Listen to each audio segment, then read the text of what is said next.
Hello everyone, welcome back to my channel. हम लोग last class में वर्किंग स्ट्रेस मेथड के एजम्पशंस और उसके बाद हम लोग परमिसिबल स्ट्रेसेस जो स्टील और कंक्रीट में है ये हम लोग डिस्कस कर लिए थे। आज वाले क्लास में हम लोग वर्किंग स्ट्रेस मेथड का सबसे लास्ट टॉपिक डिस्कस करेंगे जो होगा एनालिसिस। एनालिसिस में भी हम लोग सिंगली रेनफोर्स सेक्शन एक एनालिसिस करके देखेंगे, उसका फॉर्मूला डिराइव करेंगे और इसके बाद आपके सिलेबस के अकॉर्डिंग, एसबीटी के सिलेबस के अकॉर्डिंग आपका वर्किंग स्ट्रेस मेथड कंप्लीट हो जाएगा। लेकिन हम लोग इसी क्लास में न्यूमेरिकल एक सॉल्व करने की कोशिश करेंगे जो हम लोग लिमिट स्टेट मेथड से सिंगली रेनफोर्स का न्यूमेरिकल सॉल्व कर चुके हैं। उसी न्यूमेरिकल को हम लोग कोशिश करेंगे वर्किंग स्ट्रेस मेथड से निकालने का और समझने की कोशिश करेंगे कि क्या डिफरेंस आ रहा है। जब आप लिमिट स्टेट मेथड से, जब आप यूनिट नंबर 3 पढ़े थे सिंगली रेनफोर्स सेक्शन, उसमें आप कोई भी एक न्यूमेरिकल सॉल्व किए थे, वो लिमिट स्टेट मेथड से था। उसके हिसाब से आपको रेनफोर्समेंट आया था और आपका साइज आया था आपके बीम का। हम लोग अब वर्किंग स्ट्रेस मेथड से सेम न्यूमेरिकल को सॉल्व करने का ट्राई करेंगे और देखेंगे कि वर्किंग स्ट्रेस में हम लोगों को क्या साइज रिक्वायर्ड हो रहा है, कितना ज्यादा रिक्वायरमेंट आता है या कितना कम रिक्वायरमेंट आता है। कम नहीं आएगा क्योंकि वर्किंग स्ट्रेस मेथड हम लोग एडॉप्टिव लिमिट स्टेट किए थे, क्योंकि वर्किंग स्ट्रेस मेथड में साइज ओवर हो जाता था। तो हम लोग ये चीज को मैथमेटिकली सॉल्व करके समझने की कोशिश करेंगे। आपके सिलेबस की अगर बात करें तो इस एनालिसिस को समझने के बाद आपका सिलेबस कंप्लीट हो जाता है। इसके आगे आपको एग्जाम में न्यूमेरिकल्स नहीं आएंगे। न्यूमेरिकल्स आपके अंडरस्टैंडिंग के लिए होंगे। अगर आप आगे प्रिपरेशन करते हैं या फिर आपको क्लियर नॉलेज चाहिए डब्ल्यूएसएम और एलएसएम का, तो उसके लिए हम लोग न्यूमेरिकल डिस्कस करने की कोशिश करेंगे। आप सबसे पहले एनालिसिस में आते हैं। हम लोग सिंगली रेनफोर्स सेक्शन का एनालिसिस लिमिट स्टेट मेथड से कर चुके हैं। कुछ बेसिक कॉन्सेप्ट्स हैं जो सेम रहेंगे। जैसे हम लोग यहाँ पे 3 डायग्राम बनाए हुए हैं, आपको ये सारी चीजें पहले से पता होंगी। ये आपका सेक्शन है, ये इसका स्ट्रेन डायग्राम है, ये इसका स्ट्रेस डायग्राम है। अब इसमें चेंजेस आने शुरू हो जाएंगे। जैसे लिमिट स्टेट में किए थे उसमें हम लोगों का स्ट्रेस स्ट्रेन डायग्राम जो था स्टील का और कंक्रीट का वो डिफरेंट था। और इस केस में क्या हो रहा है, वो लीनियर एज्यूम कर लिया गया है। तो लीनियर एज्यूम कर लिया गया, तो हम लोग लास्ट क्लास में डिस्कस किए हैं कि ये हम लोग इस वाले डायग्राम को सिर्फ एज्यूम करके चल रहे हैं। तो इसके हिसाब से स्ट्रेस डायग्राम आपको चेंज दिख रहा होगा, स्ट्रेन डायग्राम में कोई डिफरेंस नहीं दिख रहा होगा, सेक्शन में तो कोई डिफरेंस दिखेगा भी नहीं। ये आपको साइज, आपका विड्थ है बीम का बी, ये इफेक्टिव डेप्थ है, ये रेनफोर्समेंट के सेंटर तक स्मॉल डी और कैपिटल डी आपको ओवरऑल डेप्थ है। तो ये आपका सेक्शन हो गया। स्ट्रेन डायग्राम हम लोग जब कंक्रीट लिमिट स्टेट पढ़े थे तो इसमें आपको यहाँ पे स्ट्रेन कितना आ रहा था, 0.0035 तक का, जिसमें से हम लोगों को पता था कि 0.002 तक का जो होगा वो रेक्टेंगुलर होगा और 2 से लेकर के न्यूट्रल एक्सिस तक जो आएगा वो आपका, सॉरी ये स्ट्रेस के बारे में कहते हैं कि स्ट्रेस में हम लोग जान रहे थे कि यहाँ पे आपको जो मैक्सिमम हम लोगों का स्ट्रेस आता था 0.446 एफसी के आता था। और ये यहाँ पे स्ट्रेस डायग्राम कुछ ऐसा बनता था और यहाँ से ये पैराबोलिक होकर के यहाँ आ जाता था। ये हम लोग पढ़े थे लिमिट स्टेट में। क्यों? क्योंकि हम लोगों का स्ट्रेस स्ट्रेन डायग्राम जो था वो भी कुछ ऐसा ही था। ये रेक्टेंगुलर था, ये पैराबोलिक था। यहाँ पे भी ये इतना दूर तक ये रेक्टेंगुलर, ये पैराबोलिक है। अब हम लोग वर्किंग स्ट्रेस में क्या किए कि हम लोग एज्यूम कर लिए कि हम लोगों को मतलब वर्किंग स्ट्रेस मेथड बताया कि आपको स्ट्रेस स्ट्रेन डायग्राम जो है वो आपको लीनियर लेना है जहां तक हुक्स लॉ फॉलो होता है। तो आपका ये वाला जो डायग्राम हम लोग बनाते थे ये क्या होता था, ये यही वाला डायग्राम होता था। अब डायग्राम जब ये हो गया है तो ये क्या होगा, ये एक स्ट्रेट लाइन हो जाएगा जो न्यूट्रल एक्सिस पे आकर के खत्म हो जाएगा। क्योंकि न्यूट्रल एक्सिस वो पोजीशन है जहां पे जीरो स्ट्रेस होता है, ना कॉम्प्रेसिव ना टेंसाइल। तो ये न्यूट्रल एक्सिस पे आके खत्म हो गया। अब क्योंकि हम लोग नीचे वाला नहीं लेके चल रहे हैं, क्योंकि हम लोगों को ये नेग्लेक्ट करना होता है, इसलिए हम लोग डायग्राम से बाधा बनाते हैं। अदरवाइज अगर हम ये जो एरो लगाए हैं ये आपको स्टील का आपको स्ट्रेस है, हम इसको एरो नहीं दिखा करके ये वाला शेप से भी दिखा सकते थे, बट हम लोग उसको क्या करते हैं कि ये वाला नहीं करके हम लोग शॉर्ट में एरो दिखा देते हैं। इससे क्लियर हो जाता है कि ये आपका स्टील का आ रहा है, क्योंकि स्टील सिर्फ एक लोकेशन पे आता है, इसलिए हम लोग इसको एरो दिखा सकते हैं। हम लोग चाहे तो यहाँ से इसको इस तरह से लीनियरली वैरी करता हुआ अल्टीमेटली यहाँ पे वही वैल्यू आएगा जो यहाँ स्टील पे आना है आपको स्ट्रेस। बट ये आपके सिर्फ सिंप्लिसिटी के लिए हम लोग ऐसा डायग्राम बनाते हैं। तो ये सारी चीजें जो हैं ये हम लोग डिस्कस कर लिए हैं लिमिट स्टेट मेथड में। अब आता है बात की वैल्यूज, क्योंकि वैल्यूज चेंज हो रहा है। वर्किंग स्ट्रेस में जब आप आ रहे हैं तो परमिसिबल स्ट्रेस आपको कम हो जा रहा है, तो वो वैल्यूज अब आपको समझना है और उसके हिसाब से आपको निकालना है कि फॉर्मूला क्या बनता है। न्यूट्रल एक्सिस के लिए भी निकालेंगे हम लोग और मोमेंट ऑफ रेजिस्टेंस के लिए भी निकालेंगे। यही 2 चीज के लिए और स्टील के लिए, ये 3 चीज के लिए हम लोग निकाले थे लिमिट स्टेट मेथड में भी। तो हम लोगों को जब मोमेंट ऑफ रेजिस्टेंस और न्यूट्रल एक्सिस मिल जाएगा तो स्टील ऑटोमेटिकली उसी से आ जाएगा, क्योंकि फॉर्मूला उसी में आपको एएसटी कहीं ना कहीं पे छुपा हुआ होता है। तो हम लोगों को बेसिकली निकालना है neutral axis, actual neutral axis निकालेंगे, क्रिटिकल न्यूट्रल एक्सिस निकालेंगे। जो हम लोगों का एक्सियो और एक्सियो लिमिट होता था, तो एक्सियो लिमिट का फॉर्मूला भी हम लोग लिमिट स्टेट में निकाले थे, इसमें भी हम लोग निकाल के देखेंगे और एक्चुअल न्यूट्रल एक्सिस भी निकाल के देखेंगे कि उसका फॉर्मूला क्या बनता है। उसके बाद हम लोग मोमेंट ऑफ रेजिस्टेंस डिस्कस करेंगे। ये 3 चीज आपको डिस्कस करना है एनालिसिस वाले पार्ट में, यही आपके सिलेबस में आएगा अगर थ्योरी पोर्शन में आता है तो। अगर वर्किंग स्ट्रेस मेथड के एनालिसिस को एक्सप्लेन करने के लिए कहता है तो आपको सिंगली रिइंफोर्स सेक्शन पूछ सकता है। इसमें हम लोग अंडर रिइंफोर्स का बना देते हैं, क्योंकि अंडर रिइंफोर्स में सारे कॉन्सेप्ट्स होते हैं, ओवर हम लोग डिजाइन करते नहीं है। ये चीज़ हम लोगों का कॉन्सेप्ट है, वो आपको इसमें भी अप्लाई होता है। अब एनालिसिस में सबसे पहले आपको समझना है, जैसे कि हम लोग ये स्ट्रेन का वैल्यू, ये स्ट्रेन डायग्राम है, तो स्ट्रेन आपको क्या, अब हम लोग क्या कर रहे हैं, हम लोग ये हुक्स लॉ फॉलो कर रहे हैं। तो अगर हम लोगों को किसी भी पॉइंट का स्ट्रेस पता है तो हम लोगों को पता है stress is equal to E into strain. तो अगर हम लोगों को स्ट्रेन निकालना है तो stress divided by modulus of elasticity, क्योंकि आप तो ये हुक्स लॉ फॉलो कर रहा है तो हम लोग ये कर सकते हैं। तो यहाँ पे हम लोगों का हो गया stress in concrete divided by modulus of elasticity of concrete. तो हम, क्योंकि हम लोगों को यहाँ पे टॉप मोस्ट में क्या होता है, कंक्रीट का हम लोगों को स्ट्रेन चाहिए होता है, तो कंक्रीट स्ट्रेन इन कंक्रीट सी लगा दिए तो कंक्रीट हो गया, divided by stress in concrete divided by modulus of elasticity of concrete. ये हो गया हम लोगों का मैक्सिमम स्ट्रेन का वैल्यू। अब मैक्सिमम क्यों बोले, क्योंकि सिग्मा सीबीसी जो होगा वो आपको मैक्सिमम वैल्यू ही होगा, क्योंकि अगर आपको M20 बता दिया गया तो M20 के हिसाब से आपको 7 आ गया सिग्मा सीबीसी, उससे बियॉन्ड तो जा नहीं सकता है। इसका मतलब है कि इस वाले लोकेशन पे मैक्सिमम हो जाएगा sigma CBC divided by EC. ठीक है, इसी हम लोगों को पता है कि हम लोग 5100 एफसी के ले लेते हैं और सिग्मा सीबीसी हम लोगों को मिल जाएगा, जो हम लोगों का एफसी के रहेगा, एफसी के बाई 3 करेंगे उससे सिग्मा सीबीसी मिल जाएगा, तो स्ट्रेन मिल जाएगा हम लोगों को।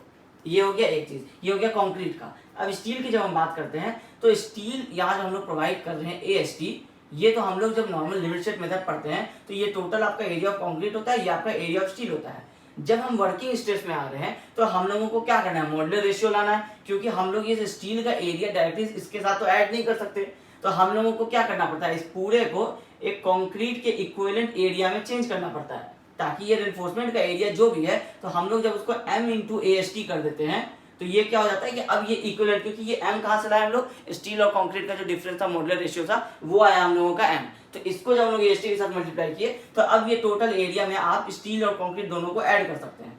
तो जब भी हम लोग वर्किंग स्ट्रेस मेथड में आगे कैलकुलेशन करेंगे, जब भी वर्किंग स्ट्रेस मेथड में आप कभी पढ़िएगा, टोटल आपके कंप्रेशन टेंशन सारी चीजें जब आप पढ़िएगा, हमेशा वहाँ AST के बदले MAST आ जाएगा। और लिमिट स्टेट में जब आप पढ़ते थे तो डायरेक्टली आप AST लेकर के चलते थे। ठीक है, तो स्टील हो गया आपका MAST। अब आपका यहाँ पे आ जाता है हम लोग स्ट्रेन इन स्टील। तो स्ट्रेन इन स्टील क्या होगा, सेम जो आप यहाँ कंक्रीट में किए, strain in steel is equal to sigma ST divide by ये आपको modulus of elasticity of steel, ये सिग्मा ST क्या होता है, स्टील का आपको परमिसिबल स्ट्रेस होता है, और ES होता है आपको modulus of elasticity of steel, वो करेंगे तो वो आपको आ जाएगा स्ट्रेन इन स्टील। तो ये और ये दोनों स्ट्रेन जो आपको कंक्रीट और स्टील का है, ये दोनों तो हुक्स लॉ को फॉलो कर रहा है। ठीक है, ये हो गया। अब आइए स्ट्रेस पे। स्ट्रेस आपको मैक्सिमम यहाँ पे क्या हो सकता है, सिग्मा सीबीसी हो सकता है, इससे ज्यादा तो हो नहीं सकता है, क्योंकि जो भी एफसी के रहेगा उसके हिसाब से डिवाइड बाय 3 करेंगे, वो मैक्सिमम सिग्मा सीबीसी हो जाएगा। अब आपका स्ट्रेन की जब बात आती है तो स्ट्रेन भी आप कहेंगे कि मैक्सिमम तो सर सिग्मा ST हो जाएगा, क्योंकि सिग्मा ST ही आपका स्ट्रेन होता है। लेकिन हम लोगों को क्या करना है, ट्रांसफॉर्म सेक्शन की बात करनी है, मतलब हम लोगों को अब स्टील को अलग से बात नहीं करना है, स्टील को कन्वर्ट करके बात करना है कंक्रीट के रेशियो में। तो क्योंकि हम लोग यहाँ क्या किए हैं, M इंटू AST करके रखे हैं, तो जब M इंटू AST करके रखे हैं तो जब आप इसको यहाँ से sigma ST divided by M करेंगे तभी ना आपको एक्चुअल स्ट्रेस पता चलेगा, अदरवाइज वो तो फैक्टर होते चला जाएगा, मॉडिफिकेशन फैक्टर आप लगाते चले जाएंगे, यहाँ भी मल्टीप्लाई कर दिए यहाँ भी मल्टीप्लाई कर देंगे तो वो आपको 2 टाइम्स हो जाएगा मॉडिफिकेशन फैक्टर से, तो ट्रांसफॉर्म एरिया तो हुआ नहीं। ट्रांसफॉर्म आप यहाँ पे एक बार कर चुके हैं, जब आप इसको यहाँ पे डिवाइड कर देंगे तो आपको ये इसी AST के लिए जो सिग्मा ST आ रहा है वो आपको बता देगा, जो भी स्टील है उसके हिसाब से एक्चुअल स्ट्रेस आएगा। मॉडिफिकेशन फैक्टर तो इसलिए मल्टीप्लाई किया क्योंकि हम लोगों को उसको कंक्रीट में चेंज करना था, तो हम लोग यहाँ पे भी क्योंकि ये पहले से ही कंक्रीट में चेंज्ड है तो हम लोग इसलिए यहाँ पे मॉडुलर रेशियो हटा देंगे तो हम लोगों को स्ट्रेस का एक्यूरेट वैल्यू मिल जाएगा, इसलिए यहाँ पे हम लोग सिग्मा ST बाई M करके चलेंगे, यहाँ AST की जगह पे हम लोग M इंटू AST करके चलते हैं। ये चीज आपको ध्यान रखना होगा। ठीक है, अब आपको सारा वैल्यू समझ में आ रहा है कि ये तो हुक्स लॉ को डायरेक्टली फॉलो कर रहा है, ये सिग्मा सीबीसी होता था हम लोगों का मैक्सिमम स्ट्रेस इन कंक्रीट, और सिग्मा ST नहीं होगा कि सिग्मा ST बाई M हो जाएगा आपको मैक्सिमम स्ट्रेस इन स्टील। अब आपका सबसे पहला जो क्वेश्चन होगा वो यही होगा कि न्यूट्रल एक्सिस पता करना पड़ेगा, क्योंकि न्यूट्रल एक्सिस पता करेंगे उसके बाद हम लोग क्रिटिकल न्यूट्रल एक्सिस पता करेंगे, एक्सियल लिमिट, तभी हम लोगों को पता चलेगा कि हम लोग अंडर एनफोर्स जाने वाले हैं, बैलेंस होने वाला है या ओवर एनफोर्स जाने वाले हैं। तो सबसे पहले जो हम लोगों को फाइंड आउट करना है वो हम लोगों को फाइंड आउट करना है actual depth of neutral axis.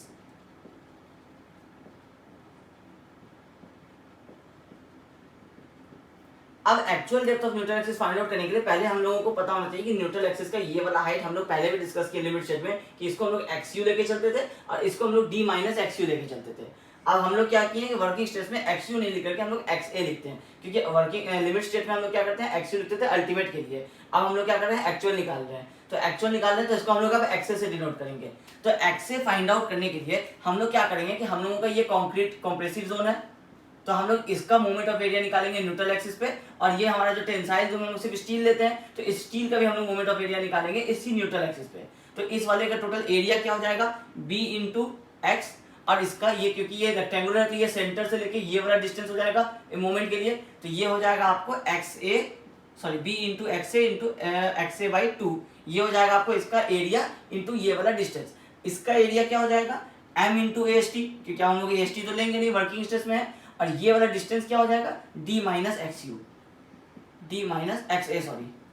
अब इससे हम लोग निकाल सकते हैं b x a square by 2 is equal to m into a s t into D minus x a. ये आपके पास आता है एक्चुअल न्यूट्रल एक्सिस निकालने का एक फॉर्मूला।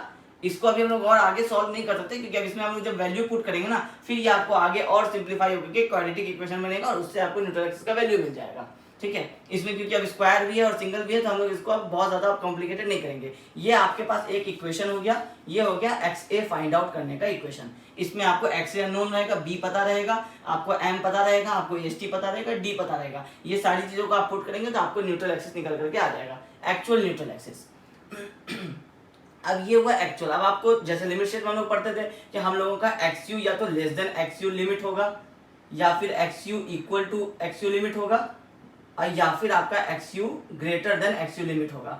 इसी के हिसाब से हम लोग 3 कंडीशन पढ़े थे कि अंडर रेनफोर्स्ड होगा, बैलेंस्ड होगा, या फिर ओवर रेनफोर्स्ड होगा। सेम यहाँ भी अप्लाई होता है। एक्स से निकाल लिए, अब आपको निकालना है एक्ससी। इसी एक्ससी को हम लोग कहते हैं एक्सयू लिमिट। जो आप वहां निकालते थे एक्सयू लिमिट, इसको हम लोग यहाँ एक्ससी कहते हैं, critical depth of neutral axis. तो अब आपका ये एक्स ए क्या हो जाएगा, एक्ससी हो जाएगा, ये वाला क्या हो जाएगा, डी माइनस एक्ससी हो जाएगा। तो अब हम लोगों को निकालना है, ये फर्स्ट हम लोग लिखे थे actual depth of neutral axis, second होगा critical depth of neutral axis. अब क्रिटिकल डेप्थ के लिए हम लोग आ जाते हैं स्ट्रेस डायग्राम में। ये आपका एक ट्रायंगुलर पोर्शन है, इसमें मैक्सिमम वैल्यू सिग्मा सीबीसी है, और ये वाला हाइट हो गया आपको एक्ससी। अब इसको हम लोग अभी डिस्कस किए थे कि अगर हम लोग इसको चाहें तो इस तरह से हम लोग आगे एक्सटेंड कर सकते हैं, और ये एरो नहीं दे करके हम लोग इसको यहाँ पे ये वाला वैल्यू लिख सकते हैं sigma S T by M. चाहे तो आप इसको एरो से दिखा देते हैं, क्योंकि यहाँ पे एक सिंगल लाइन होता है, अदरवाइज यही वाला वैल्यू ही तो इस एक कंक्रीट है जो स्ट्रेस्ड हो रहा है, ये कॉम्प्रेसिव बन रहा है, ये टेंसाइल बन रहा है, तो वैल्यूज तो यहाँ से आकर के कुछ यहाँ 0 हुआ, फिर यहाँ आपको नेगेटिव की तरफ होगा ना, तो इसलिए इस वाले को आप यहाँ बॉटम में लिख सकते हैं sigma S T by M, और इस वाले हाइट को आप लिख ही रहे हैं डी माइनस एक्ससी।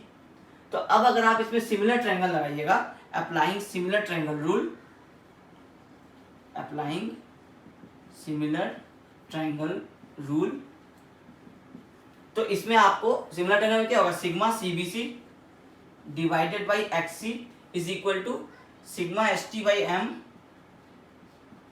डिवाइडेड बाई इसका हाइट है डी माइनस एक्ससी।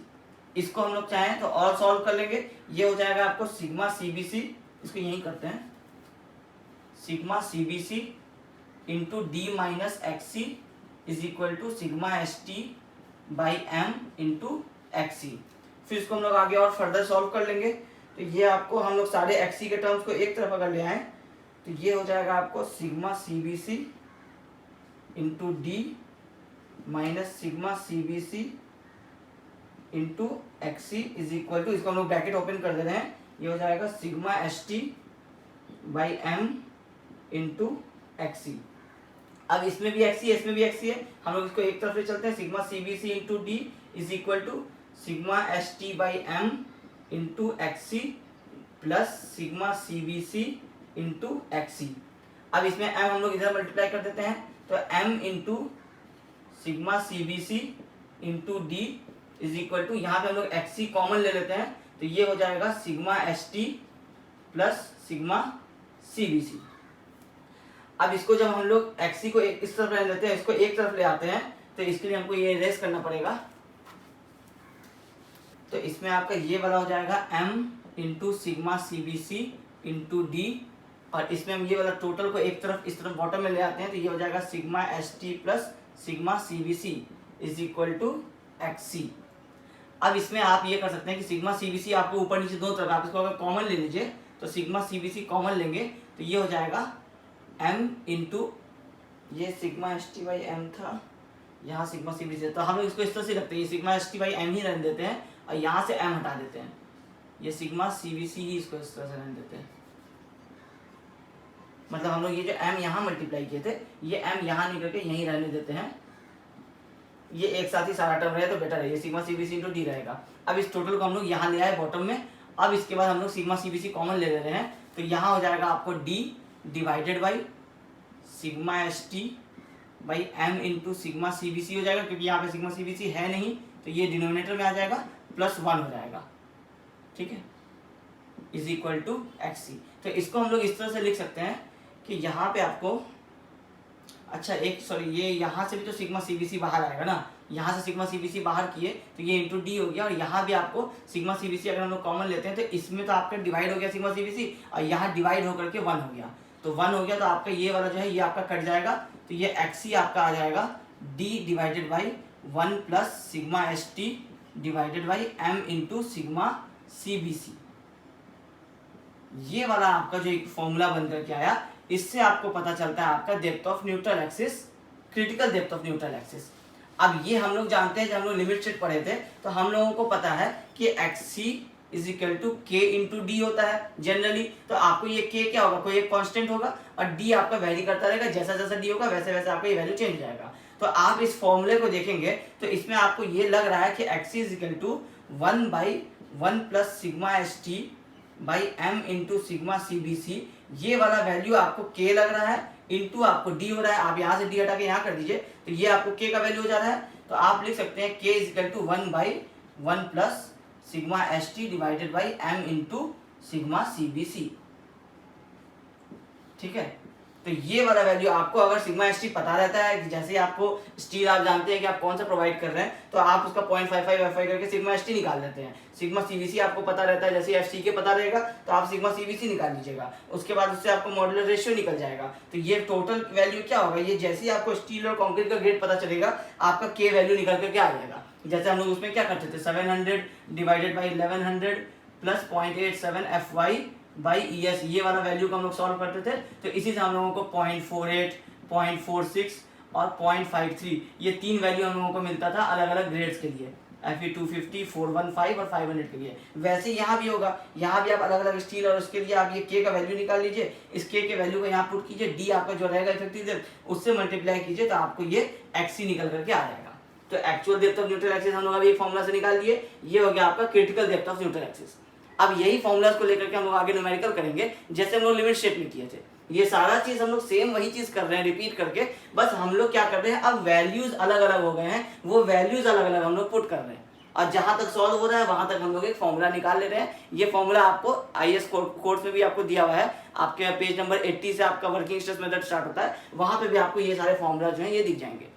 तो आपको अगर एग्जाम में आएगा तो हो सकता है कि आपको कहेगा कि explain working stress method and important formulas related to working stress method, तो ये इंपॉर्टेंट फॉर्मूलाज आपको डिराइव करके दिखाना होगा, ये डायग्राम बनाना होगा, actual depth of neutral axis दिखाएंगे, critical depth of neutral axis दिखाएंगे, फिर उसके बाद मोमेंट ऑफ रेजिस्टेंस निकाल करके दिखा देंगे। या तो आपको थ्योरी आ सकता है कि वर्किंग स्ट्रेस मेथड और लिमिट स्टेट मेथड के बीच का डिफरेंस एक्सप्लेन कीजिए, तो आप उसको या तो टेबल बना करके सारे पॉइंट जो हम लोग डिस्कस किए थे, एजम्पशंस में जो डिफरेंस था वो डिस्कस कर सकते हैं, फॉर्मूलाज में जो डिफरेंस है वो डिस्कस कर सकते हैं। तो इस तरह से आप 8-10 पॉइंट्स बना सकते हैं वर्किंग स्ट्रेस का और लिमिट स्टेट का, दोनों को एज्यूम करके, दोनों को इक्वेट करके आप एक टेबल बना सकते हैं डिफरेंशिएशन का। ये एक तरह का थ्योरी आ सकता है, न्यूमेरिकल्स नहीं आएगा आपके वर्किंग स्ट्रेस मेथड से आपके सिलेबस में, तो आपको यही सारी चीजें जाननी है। हो सकता है कुछ क्वेश्चन में पूछ देगा कि एनालिसिस एक्सप्लेन कीजिए सिंगली रेनफोर्स सेक्शन का यूजिंग WSM। अगर LSM पूछेगा तो हम लोग जो यूनिट 3 जब पढ़े थे तो उसमें LSM जो हम लोग डिस्कस किए थे आप वो बताएंगे, अगर WSM पूछेगा तो आप ये वाला स्टेप्स बताएंगे, ठीक है। तो ये हम लोग निकाल लिए actual depth of neutral axis और critical depth of neutral axis. अब हम लोग इसका निकालते हैं मोमेंट ऑफ रेजिस्टेंस। तो मोमेंट ऑफ रेजिस्टेंस निकालने का कॉन्सेप्ट तो सेम रहेगा, या तो हम लोग C इंटू जेड करते हैं या फिर हम लोग T इंटू जेड करते हैं। तो हम लोग यही चीज को अभी सॉल्व करके मोमेंट ऑफ रेजिस्टेंस का फॉर्मूला निकालेंगे। अब मोमेंट ऑफ रेजिस्टेंस निकालने के लिए कॉन्सेप्ट तो आपका सेम रहेगा कि मोमेंट ऑफ रेजिस्टेंस हम लोग निकालते थे या तो C इंटू जेड करके या फिर टी इंटू जेड करके। तो हम लोगों को अभी सी और टी तो हम लोग निकाल लेंगे, हम लोगों को पहले जेड पता करना है। तो जेड पता करना है, तो ये आपका एक फोर्स है टेंसाइल, तो ये वाला जो आपका कॉम्प्रेसिव फोर्स होता था, ये दोनों के बीच का जो डिस्टेंस होता है यही वाला आपका होता है लीवर आर्म। अब ये हम लोग जब लिमिट स्टेट निकालते थे तो हम लोगों को पता था कि ये टॉप से आपका ये वाला जो डिस्टेंस है ये 0.42 XU होता था, तो हम लोगों का ये आ जाता था d माइनस 0.42 XU। अब क्योंकि उसमें क्या होता था, ये स्क्वायर था, तो रेक्टेंगुलर होता था, फिर ये पैराबोलिक होता था, तो हम लोग C1 और C2 दोनों निकालते थे, उसके बाद उसका हम लोग एवरेज निकालते थे, तो आता था आपका ये C इज टू 0.42 XU ये डिस्टेंस। अब ये क्या है, ट्रायंगुलर है, ट्रायंगुलर का सीजी हम लोगों को पता है कि 1/3 डिस्टेंस पे होता है, तो ये वाला डिस्टेंस आपको क्या हो जाएगा, XA/3 हो जाएगा। अब तो रिमेनिंग डिस्टेंस क्या हो जाएगा, D माइनस XA/3, क्योंकि ओवरऑल डेप्थ आपको ये इफेक्टिव डेप्थ, उसमें से आप ये XA/3 हटा देंगे तो D माइनस XA/3 जो आएगा ये आपका ये लीवर आर्म हो जाएगा। तो Z हम लोगों को पता चल गया। अब हम लोगों को या तो कॉम्प्रेसिव जोन के तरफ से निकालेंगे, तो इसमें C इंटू जेड करेंगे, तो C इंटू जेड करने के लिए ये उस ट्रायंगल का एरिया क्या हो जाएगा, half into sigma CBC into XA। अब क्योंकि ये आपको ये इस विड्थ B के लिए है, तो ये आप इसमें B मल्टीप्लाई करेंगे, ये हो गया आपका C और मल्टीप्लाइड बाई जो आपका Z है ये है D माइनस XA/3। आप इसको इस तरह से लिख सकते हैं, sigma CBC into XA into B by 2 into D minus XA/3। ये आपको फॉर्मूला हो गया compressive moment of resistance from compression side. ठीक है, अब इसको आप वेरीफाई कर लीजिए। सिग्मा CBC क्या होता है, न्यूटन पर mm स्क्वायर। XA किस में है, मीटर में, सॉरी mm में, अब B किस में है, mm में। तो ये टोटल को जब आप सॉल्व कीजिएगा तो ये mm और mm स्क्वायर ऊपर हो गया, mm स्क्वायर नीचे हो गया, तो ये सारा तो आपको सिर्फ अभी तक न्यूटन ही है। आप मोमेंट निकाल रहे हैं, मोमेंट क्या होना चाहिए, न्यूटन मीटर या फिर न्यूटन mm या फिर किलो न्यूटन मीटर, यही होना चाहिए। मतलब फोर्स के साथ आपको डिस्टेंस का वो वैल्यू रहेगा, तभी तो ये यूनिट आपको बनेगा मूवमेंट का। तो आपका ये वाला क्या है, ये भी आपको mm में अगर हम लोग बात कर रहे हैं तो ये mm हो जाएगा, तब ना जाके आपको न्यूटन mm का आपका मूवमेंट बनेगा। इसलिए इस वाले में अगर किसी को कंफ्यूजन हो रहा हो कि ये एरिया तो हम लोग निकाल लिए थे, एरिया ही हो जाता, लेकिन ये क्योंकि विथ बी की बात हो रही है, अगर आप ये भी नहीं मल्टीप्लाई करेंगे तो आपको यहाँ से भी वैल्यू क्रॉस चेक हो जा रहा है कि ये टोटल आपको सिर्फ फोर्स रह जाएगा, तो ये फोर्स रह जाएगा इंटू, सॉरी ये आपको फोर्स नहीं जाएगा, ये जाएगा न्यूटन पर mm स्क्वायर में से ये mm कट जाएगा तो न्यूटन पर mm रह जाएगा, तो न्यूटन पर mm, और यहाँ भी जब आप mm से मल्टीप्लाई करेंगे तो ये पूरा वैल्यू आपको सिर्फ न्यूटन निकल के आएगा, तो वहां भी आपको रॉन्ग पता चल जाएगा कि ये वैल्यू ही नहीं आ रहा है। ठीक है, तो ये हो गया आपको कॉम्प्रेशन साइड से। सेम जब आप टेंशन साइड से करना चाहेंगे तो आपको करना होगा T इंटू जेड। अब T इंटू जेड में क्या होगा, sigma ST by M into M into AST, ये स्ट्रेस हो गया, ये आपको एरिया हो गया, और इंटू D माइनस XA/3। तो आप इसमें M और M कट जाएगा, तो ये हो जाएगा sigma ST into AST into D minus XA/3। ये हो जाएगा आपको moment of resistance from tension side. यही चीज हम लोग निकालते थे लिमिट स्टेट मेथड में भी, उसमें आपको यहाँ पे पॉइंट सिग्मा ST की जगह पे 0.87 FY और उसके आगे AST हो जाता था। अगर आप देखिएगा तो ये हो जाएगा 0.87 FY AST, ये हो जाता था आपका लिमिट स्टेट। D माइनस ये 1/3 x से नहीं होके 0.42 x ही हो जाता था। तो अब आपको क्या हो गया, 0.42 के बजाय 0.33 x ले रहे हैं, तो ये चीज आपको लिमिट स्टेट में हो जाता था। अब ये आ गया आपको वर्किंग स्ट्रेस में। अब आपको ये दो फॉर्मूला मिल गया आपको मोमेंट ऑफ रेजिस्टेंस का, इसके साथ ही आपका analysis of single reinforced section complete हो गया। अब आपको ये सारे फॉर्मूलाज मिल गए XA के, XC के, आपको moment of resistance compression side के, moment of resistance tension side के। अब अगर आपको कहा जाए कि एक डिजाइन कीजिए सिंगली रेनफोर्स्ड सेक्शन, तो singly reinforced section using WSM method, तो आप कोई भी एक न्यूमेरिकल सॉल्व कर सकते हैं। सिर्फ आपको ये या तो वैल्यू फॉर्मूलाज याद रखने होंगे या ये डायग्राम याद रखे, कॉन्सेप्ट याद रखना होगा। सब कुछ सिमिलर है जैसे हम लोग लिमिट स्टेट मेथड करते थे, बस आपको वैल्यूज जो है वो चेंज होते चले गए। तो हम लोग अब एक जल्दी से एक क्वेश्चन देखते हैं, उस क्वेश्चन को हम लोग सारे वैल्यूज हम लोग वर्किंग स्ट्रेस मेथड से हम लोग उस क्वेश्चन को सॉल्व करते हैं और देखते हैं कि उसका साइज क्या रिक्वायर्ड आ रहा है। इसके साथ ही आपका अभी तो हम लोग ये थ्योरी पढ़ लिए, यहाँ तक आपका सिलेबस कंप्लीट हो जाता है SBT के according design of RCC structure का। यूनिट 1 में आपको दो टॉपिक है, आपको प्री स्ट्रेस मेथड है और आपका वर्किंग स्ट्रेस मेथड है। तो प्री स्ट्रेस मेथड हम लोग ACTE में डिस्कस कर चुके हैं लेक्चर नंबर 3 में, वही वाला थ्योरी आपका RCC में भी अप्लाई होगा, तो उसको हम लोग दोबारा डिस्कस नहीं करेंगे। और वर्किंग स्ट्रेस मेथड आपका बचा था, जिसको हम लोग ये 2 क्लासेस में वर्किंग स्ट्रेस मेथड कंप्लीट कर लिए। तो हम लोग अब जल्दी से एक न्यूमेरिकल देख लेते हैं आपके अंडरस्टैंडिंग के लिए, अदरवाइज आपका सिलेबस यहाँ पे कंप्लीट हो चुका है। अब हम लोग एक छोटा सा क्वेश्चन देखते हैं, इसको हम लोग पूरा सॉल्व नहीं करेंगे, इसमें हम लोग सिर्फ आपको दिखाएंगे कि आपको साइज जो रिक्वायर्ड आ रहा है वो वर्किंग स्ट्रेस मेथड में कितना रिक्वायर्ड आ रहा है, और इसी को जब आप लिमिट स्टेट मेथड से डिजाइन करते हैं तो उस केस में जो आपका डी आता है वो अप्रोक्सीमेटली 233 mm आ रहा है। अब हम लोग वर्किंग स्ट्रेस मेथड से करके देखेंगे कि क्या साइज इसका रिक्वायर्ड आता है, सिर्फ हम लोग ये जान लेंगे, इसके बाद हम लोगों का कॉन्सेप्ट क्लियर हो जाएगा कि आपको लिमिट स्टेट मेथड में और वर्किंग स्ट्रेस मेथड में क्या चेंज हो रहा था।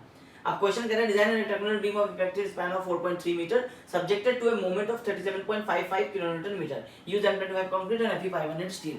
तो इसमें हम लोगों को डायरेक्टली मोमेंट दे दिया है, लोड वगैरह नहीं दे रहा है अभी, तो मोमेंट है 37.55 किलो न्यूटन मीटर और इफेक्टिव लेंथ भी दे दिया है ये आपका 4.3 मीटर। अब हम लोगों को, क्योंकि हम लोग वर्किंग स्ट्रेस कर रहे हैं तो हम लोग इसको फैक्टर वगैरह तो कुछ करेंगे नहीं, तो हम लोग अभी मोमेंट ऑफ रेजिस्टेंस का फॉर्मूला निकाले हैं, ये हो जाएगा आपको mu is equal to sigma CBC into half sigma CBC into B into XA by 2, ये हो गया था हम लोगों का, into D minus XA by 3। अब क्योंकि हम लोग डिजाइन कर रहे हैं तो यहाँ पे हम लोग क्या करेंगे, इसको हम लोग लेके चलते हैं mu लिमिट, जैसे लिमिट से लेके चलते थे, और ये आपको हो जाता था XU लिमिट, ये भी हो जाता था XU लिमिट, तो ये हो जाएगा आपका मोमेंट अल्टीमेट। तो हम लोग इसको नहीं लेके चलेंगे, हम लोग इसको लिखेंगे directly moment is equal to half sigma CBC into B into XC, क्योंकि इसमें हम लोग क्या करते हैं XC लिखते हैं, into D minus XC by 3। अब हम लोगों को XC नहीं पता है तो XC हम लोगों को पता है कि K इंटू डी होता है, जिसको हम लोग इस तरह से लिख सकते हैं 1 divided by 1 plus sigma ST divided by M into sigma CBC, ये हम लोगों का K है, इंटू हम लोगों का D जो हम लोग अभी निकाले नहीं है, D हम लोगों को निकालना है। इसको हम लोग ये XC को यहाँ अगर पुट कर देंगे तो इसको हम लोग सॉल्व करें तो ये हो जाएगा हाफ सिग्मा CBC क्या हो जाएगा M25 डिवाइड बाई 3, ये हो जाता है आपको 8.33, तो इसको हम लोग 8.5 लेते थे, तो ये हो जाएगा हाफ इंटू 8.5, यहाँ पे जो आपका मोमेंट आ रहा है ये हो जाएगा 37.55 इंटू 10⁶ करना होगा, क्योंकि सारा हम लोग न्यूटन और mm में लेके चलेंगे, इंटू बी हम लोग इसमें क्या करते हैं एज्यूम कर लेते हैं। अभी ये हम लोग सिर्फ आपको समझाने के लिए कर रहे हैं, इसलिए आपको सब चीज अभी हम लोग इसमें एज्यूम लेकर के ही चल रहे हैं। बी हम लोग एज्यूम ले लेते हैं 300 mm, तो 300 इंटू XC की जगह पे अब क्या होगा, आपको पहले इसको सॉल्व करके एक वैल्यू निकालना होगा, इसमें आप अपना डी पुट करेंगे, डी के साथ आप इसको लगाएंगे, फिर आप यहाँ पुट कर देंगे, तो ये आपको K का वैल्यू जो आएगा K is equal to 1 divided by 1 plus sigma ST by M into sigma CBC। अब सिग्मा ST हम लोगों का कितना आएगा, हम लोग Fe500 यूज लेके चल रहे हैं, तो सिग्मा ST हम लोगों का हो जाएगा 230 न्यूटन पर mm स्क्वायर, और सिग्मा CBC हम लोगों का हो जाएगा 8.5 न्यूटन पर mm स्क्वायर, और m हम लोग निकालना जानते हैं कि 280 divided by 3 into sigma CBC, तो ये हो जाएगा 280 डिवाइडेड बाई 3 इंटू 8.5, तो इसको हम लोग सॉल्व करेंगे तो ये आ जाएगा 3 इंटू 8.5 इंटू 280, सॉरी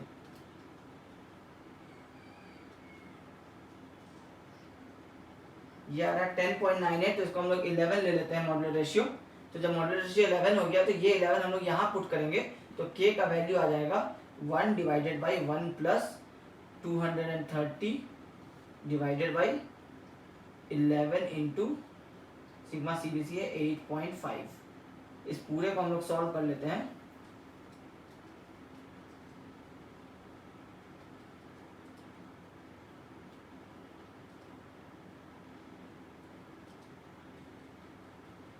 तो K आ रहा है आपका 0.29, हम लोग ले लेते हैं राउंड फिगर में 0.289 आ रहा है, तो K आ रहा है 0.29, तो हम लोग इसको यहाँ पे लिख सकते हैं 0.29 इंटू डी, इस वाले वैल्यू को divided by 2 into D minus 0.29 D by 3। इस पूरे को हम लोग अगर सॉल्व करें तो 37.55 इंटू 10⁶ इज इक्वल टू, ये आपका आ जाएगा 0.5 इंटू 8.5 इंटू 300, ये वैल्यू आ रहा है 1275 मल्टीप्लाइड बाई 0.29 डिवाइड बाई 2, ये आ रहा है 0.145 इंटू 1275, तो इसको हम लोग इस तरह से लिख सकते हैं 184.87 डी, ये हो रहा है ये वाला value multiplied by D minus 0.29 divided by 3, 0.29 divide by 3, ये आ रहा है 0.09, 1 माइनस आंसर ये आ रहा है, टोटल का वैल्यू आ रहा है 0.9। इस पूरे को अगर हम लोग d minus 0.29 D divide by 3 कर दें तो ये पूरा आ रहा है आपको 0.9 डी। तो अब ये क्या आ रहा है, डी स्क्वायर में आपको आ जाएगा, इसको अगर हम लोग ब्रैकेट ओपन कर दें तो ये इंटू 184.87, ये आ रहा है आपको 37.55 इंटू 10⁻6 इज इक्वल टू 166.99। इसको हम लोग इस तरह से लिख देते हैं 167 डी स्क्वायर। तो इससे हम लोग क्या कर सकते हैं, डी स्क्वायर निकाल सकते हैं। तो डी हो जाएगा आपका under root 37.55 into 10⁻6 divided by 167। तो इससे हम लोगों का डी रिक्वायर्ड आ जाएगा 37.55 इंटू 10⁻6 डिवाइडेड बाई 167। इसको जब हम लोग अंडर रूट करते हैं तो यहाँ रिक्वायर्ड आ रहा है 474.18 mm। यही आपको हम बताना चाह रहे थे कि आप सेम न्यूमेरिकल को जब आप कैलकुलेट कीजिएगा लिमिट स्टेट मेथड से, हम इसको सॉल्व करके देख चुके हैं। इसी मोमेंट को हम लोग क्या करते हैं, फैक्टर्ड कर देते हैं, क्योंकि ये आपका सर्विस मोमेंट है, इसको आप फैक्टर्ड कर दिए तो फैक्टर्ड मोमेंट बन गया। उसके बाद आपका FE 500 के लिए आप 0.133 FC के BD स्क्वायर लगा देते हैं। इसमें आपको सब कुछ पता रहता है, सिर्फ आपको डी स्क्वायर नहीं पता रहता है। उससे आपका डी निकल के आएगा, टी आएगा 233 mm। अब आपको प्रॉब्लम हो रहा है कि जब आप इसको वर्किंग स्ट्रेस से आप सेम चीज को आप सॉल्व करते हैं और उसमें भी आपका विद जो होगा वो 300 ही हम लोग एज्यूम लेकर के चले हैं। आप चाहे तो इस वाले को ये 300 विद एज्यूम करके आप इसको सॉल्व करके देख सकते हैं। आपको वैल्यू रिक्वायर्ड आएगा 233 mm। तो इसमें हम लोगों का डिफ्लेक्शन वगैरह का क्राइटेरिया आता है लिमिट स्टेट मेथड में। वर्किंग स्ट्रेस क्या किया, स्ट्रेस को रिड्यूस कर दिया। अब बोला कि अब आप डेप्थ निकालिए डिजाइन करके। तो सेम लोडिंग पे, सेम मोमेंट पे, जो मोमेंट आ रहा है वो लोडिंग से आया होगा। तो हम लोग क्या किए कि मोमेंट पहले ही निकाल दिए कि ये मोमेंट लिमिट स्टेट में भी लग रहा है, वर्किंग स्टेट में भी लग रहा है। लिमिट स्टेट में इसको हम लोग फैक्टर्ड कर देते हैं, तो स्ट्रेस का वैल्यू भी हम लोग ज्यादा लेके चलते हैं, 525 लेके चलते हैं। इसमें हम लोग क्या किया, अनफैक्टर्ड करके चले और आपका डी रिक्वायर्ड आ रहा है 474.18।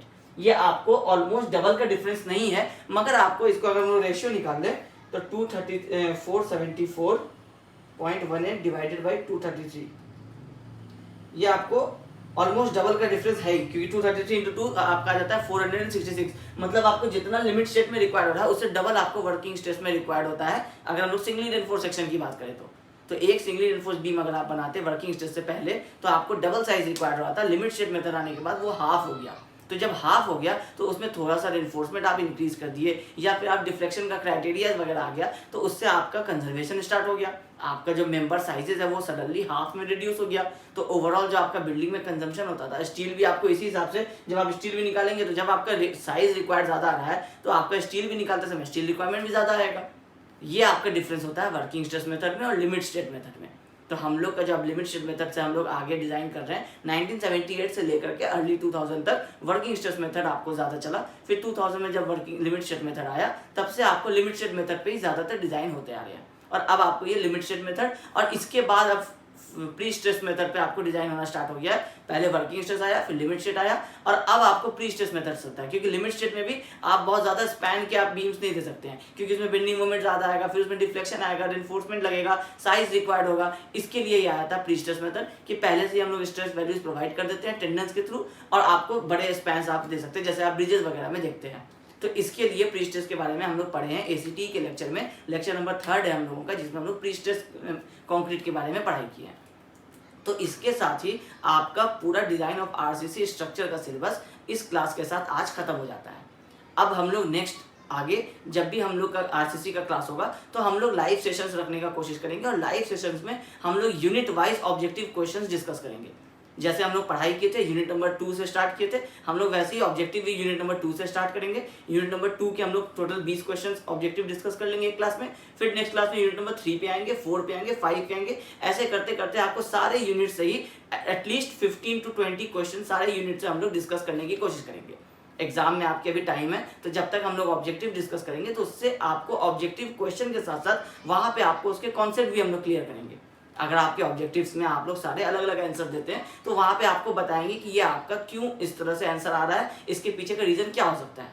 तो लाइव सेशंस में हम लोग ऑब्जेक्टिव क्लासेस डिस्कस करने की कोशिश करेंगे। तो इसके साथ ही आपका डिजाइन ऑफ RCC स्ट्रक्चर का सिलेबस मेरे एंड से खत्म हो जाता है। अब हम लोगों का रिमेनिंग रह जाता है ACT का लेक्चर्स, जो आपको आगे आता रहेगा। उसमें भी 2 यूनिट्स बचा हुआ है, वो हम लोग बहुत जल्दी कंप्लीट कर लेंगे। तो आई होप आपको इस पूरे आरसीसी के सीरीज़ में आपको ये सारी चीज़ें जो हम लोग डिस्कस किए वो आपको समझ में आया होगा। तो अगर आपको ये वीडियो पसंद आया है, अगर आपको ये आरसीसी का पूरा सीरीज़ पसंद आया है, तो इसे अपने दोस्तों में भी शेयर कीजिए और इस वीडियो को लाइक भी ज़रूर कीजिएगा। Thank you.